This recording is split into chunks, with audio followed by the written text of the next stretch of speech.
Want to record your screen without downloading any software? Windows has a built-in tool, and I'll show you how to use it in just a few seconds. First, press Win+G on your keyboard.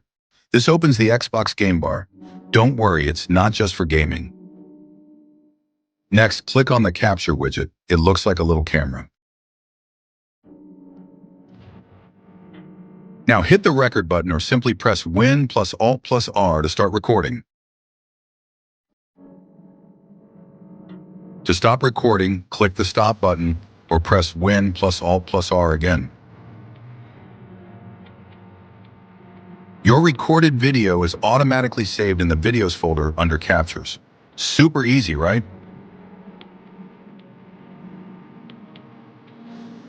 If the game bar isn't working, open Settings, go to Gaming, then select Xbox Game Bar and turn it on.